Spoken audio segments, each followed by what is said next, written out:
Hello বন্ধুরা, কেমন আছেন সবাই? আশা করি ভালো আছেন।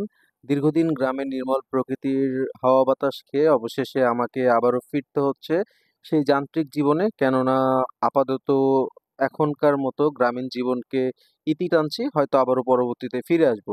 তবে যেহেতু শহরে যাচ্ছি আর গিয়েই অনেক ব্যস্ততা বেড়ে যাবে। এই দেখুন, বলতে না বলতে যেহেতু বাসায় দীর্ঘদিন ছিলাম না, এসেই বাজার করতে হবে। আর সেই উদ্দেশ্যেই মূলত বাজারে গিয়েছিলাম। এই যে বড় মাছটা দেখছেন, মূলত এই মাছটা কেনা হয়েছিল।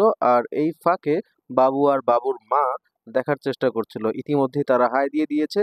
যাই হোক, মাছ কেনা শেষ করে অবশেষে আমরা সবজির বাজারে যাব। এই তো সবজির বাজারে এসেই অনেক রকম তরতাজা সবজি দেখতে পাচ্ছেন। মূলত এগুলোও কেনা হয়েছিল। তবে মাছ এবং সবজির দাম সবটাই কিন্তু অনেক বেশি ছিল। তাছাড়া অন্যান্য নিত্য প্রয়োজনীয় দাম তো আ অনেক বেশি। আর যাই হোক, আজকে বলতে না বলতেই বিকেলবেলা হৃদয়ের বার্থডে ছিল।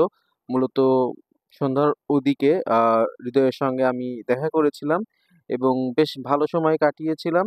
তো এভাবেই পুরো দিনটা কাটিয়ে গিয়েছিল এবং এভাবেই আছি। দেখা হবে আবারও। ধন্যবাদ সবাইকে। ভালো থাকবেন।